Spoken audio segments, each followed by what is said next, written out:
on est dans la période du fruit exotique, parce que c'est la pleine saison. L'ananas, là j'ai pris un ananas du Ghana qui est assez sucré, avec un petit peu d'estragon, qu'on va mettre presque au dernier moment. Et ça va apporter une touche quand même qui est particulière et qui se marie très bien avec l'ananas. Et un tout petit peu de miel. Quand on va faire poêler l'ananas, on rajoutera un tout petit peu de miel pour faire caraméliser et servir tout simplement avec une petite tuileuse à rondin. Voilà, je vais prendre mon ananas du Ghana. Il est, vous voyez, par rapport à la couleur d'un ananas classique, il est un petit peu plus blanc. Par contre, il est très sucré. Là, je vais le peler un petit peu comme l'orange le pèle à vif. Hop. On y retire la peau. Voilà. Hop. Une fois que la peau a été retirée, je le coupe en 4. Je retire le cœur. Il n'y a pas un gros cœur, hein, c'est-à-dire la partie un petit peu dure de l'ananas qui est au centre. Finalement, tous ces plats sont quand même assez rapides, hein, parce qu'on a fait à manger pour tout le monde en 15 minutes. Ben, c'est le Dire qu'il y en a qui passent des après-midi à cuisiner. Pour des résultats tout à fait moyens. Voilà. Ben, c'est vrai que c'est des... Alors on peut compliquer les choses, c'est pas un problème. Mais la cuisine, ça doit rester quand même des moments assez conviviaux. On doit se faire plaisir, on doit faire plaisir aux autres, mais aussi on ne doit pas y passer 100 ans. Quoi. Ouais. Voilà, là, ce qui est bien dans les quatre plats, c'est qu'on respecte le goût des choses. En fait. Il n'y a pas beaucoup, voilà, il y a pas beaucoup de choses qui, au contraire, tout ce qu'on a mis dedans, ça met en valeur le produit. Ça ne l'étouffe pas. C'est ça. On reste autour du produit. On lui pose des choses, on lui propose des goûts, mais pas plus. L'ananas, on va voir, c'est assez rapide. Bon, par contre, chaque produit, on a un produit de très bonne qualité. Ouais, si on fait la même recette avec un mauvais ananas, qui est trop acide, qui a un manque de sucre, ben là on ne va pas avoir du tout le même résultat. Donc là on a coupé l'ananas en petits dés. Je vais le réserver. Hop. Déjà si tu le goûtes à cru, c'est un ananas qui a un petit peu d'acidité, mais par contre beaucoup de sucre. On sent qu'il y a du sucre dedans. Ouais, puis il est fondant en plus. Voilà, donc c'est l'ananas du Ghana, c'est vraiment un très très bon ananas. Le miel qu'on va mettre dedans, on a mis à peu près une bonne cuillère à soupe de miel. Ça va être juste pour neutraliser le côté acide. On va revenir pas trop. On va chercher l'équilibre. Voilà, on va chercher l'équilibre pour neutraliser légèrement l'acidité. Et ensuite, au dernier moment, je vais le préparer. J'ai pris un tout petit peu. Alors, on n'en met pas énormément, c'est comme quand on va poivrer, on va mettre une épice, on va mettre quelque chose. Il y a la coriandre qui marche bien aussi. La coriandre marche très bien. Ouais. Mais la coriandre, pas tout le monde qui aime. Ouais. Parce que ça rappelle le persil, Je trouve que ça donne un joli côté mentholé un peu partout. Voilà. Mais on a quand même moins de personnes qui aiment le voilà. Bon, des fois on impose des recettes quand même à la fin.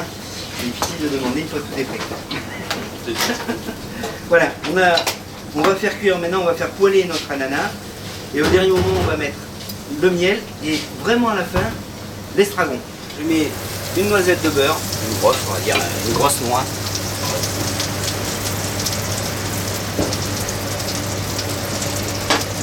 J'attends qu'il fonde légèrement, qu'il mousse. Alors faut pas attendre que le beurre soit noisette, c'est pas bon. Hein. On va juste attendre qu'il soit fondu.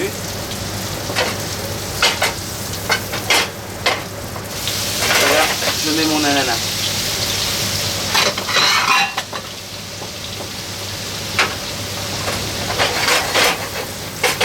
Là je vais travailler sur un gaz toujours à fond pour que justement le sucre qui est contenu dans l'ananas et le jus il va se répartir, va se mélanger au beurre. Et après, il va commencer à caraméliser lui-même.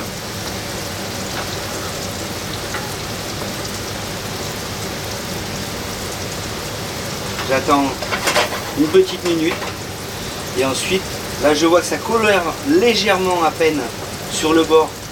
Je vais rajouter mon miel. Voilà, comme ceci. Non, ouais, pas beaucoup, hein. Pour un ananas entier, J'ai la valeur d'une bonne cuillère à soupe de miel qui va juste servir à neutraliser l'acidité de mon ananas, légère acidité.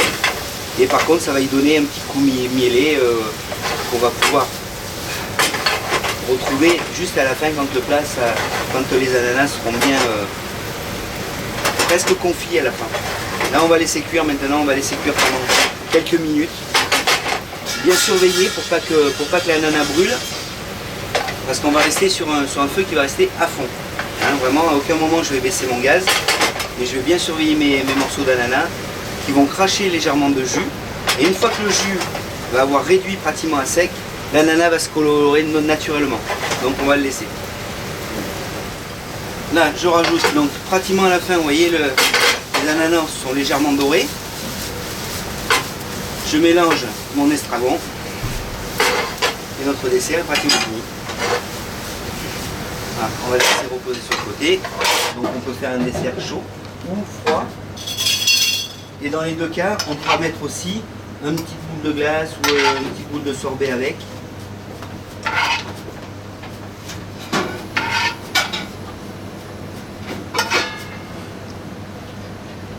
Voilà, donc là on peut mettre une petite boule d'eau ou nature et juste servi avec une petite huile pour donner un côté craquant.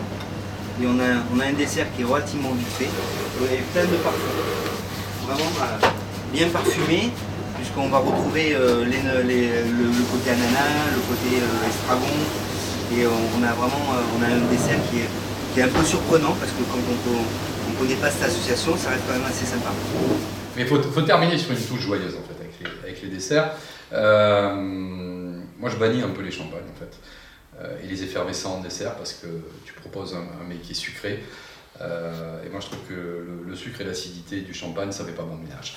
Donc j'aime bien, et puis le paradoxe quand on fait des bons accords mets-vins, c'est qu'au plus votre dessert est sucré, et au plus on va aller chercher un vin sucré.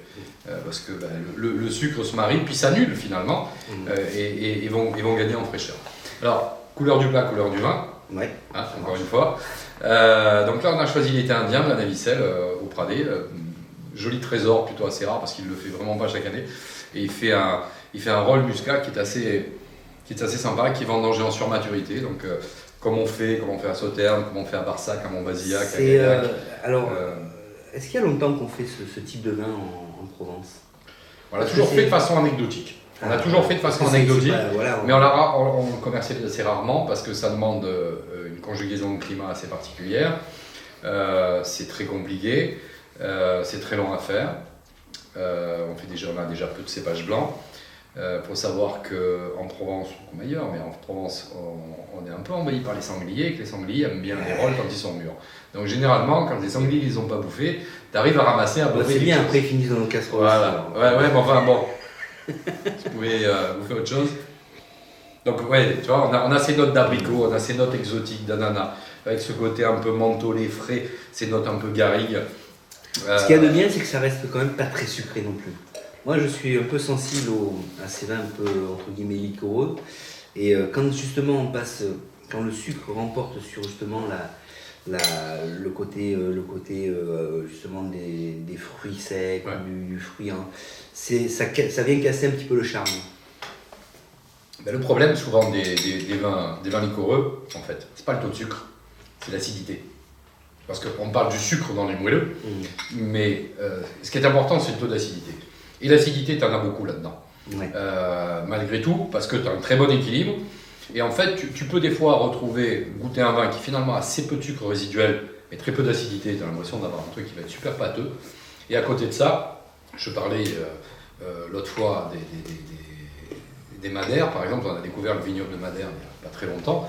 Il y a énormément de sucre. C'est-à-dire il y a plus de 100 ou 150 grammes de sucre, ce qui est énorme dans les vins. Par contre, on a des acidités totales qui sont au double ou au triple de ce qu'on a habituellement. Donc finalement, ça permet de maintenir un équilibre avec des vins certes qui ont du sucre, mais qui te donnent quelque chose de digeste. En fait. Voilà. Le secret d'un grand moelleux, c'est qu'il soit digeste parce qu'il y a de l'acidité. Alors là, le mariage est délicieux, parce que ton ananas que tu as cuit avec le miel sont enrobés, Tu vois, Et on n'a pas. on sent pas l'acidité, mais elle y est. Voilà. Donc elle te permet d'avoir de l'équilibre. Juste alors, encore une fois, le miel a neutralisé le surplus d'acidité, mais on l'a toujours en bouche. Il a fait de l'équilibre. Et on a du sucre, et on a,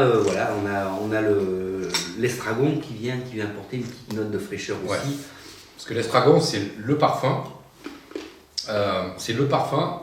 Mais c'est aussi cette fraîcheur. Donc, fraîcheur entre guillemets, pas acidité, mais ouais, ce côté un petit peu végétal. Et ce qui est rigolo, c'est que le vin est quand même assez moelleux, le dessert est sucré, mais les deux ensemble, ça va très bien. Voilà, tu as l'impression de croquer et dans le vin et dans le plat avec de l'ananas, et de ce côté un peu mangue, et de ce côté un peu exotique. Ouais. Alors, évidemment, le jus qui va avec, c'est ouais, tout simplement excellent. Je vais goûter, mais c'est excellent. C'est vrai que c'est. Alors, si on n'a pas ça, moi je vous invite à aller chercher des jurançons moelleux, des gaillacs, des jolis vins blancs de la Loire, les Côtes du Lion, les Cœurs de Chaume, les Bonneaux, les Côtes de l'Aubance, où on a des grands moelleux avec des rapports qualité-prix qui sont indiscutables. Toujours une belle acidité en plus dans ces vins-là. Sauternes on connaît, mais les vendanges tardives d'Alsace sont délicieux.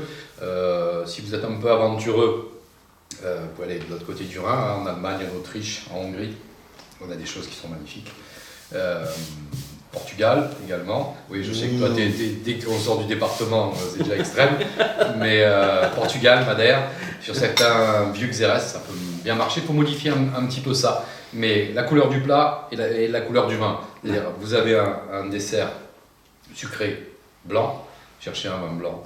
Si vous faites un dessert à base de chocolat, privilégiez les Banyuls, les Maury, les Porto, les Rasto, par exemple, ce type de vin. Ça, je ne vais pas le laisser, je suis désolé. Voilà. Je vais faire le bourré, je vais le boire.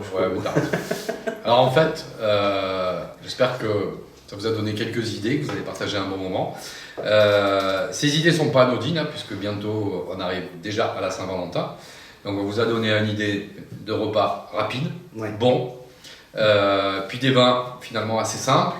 Peut-être quand même les Pouilly Fuissé 2000, c'était pas si simple que ça. Ouais, et quelques idées d'accords mais justement à réaliser, puis à partager sans modération. Ouais, merci Pascal pour ce bon moment. Merci.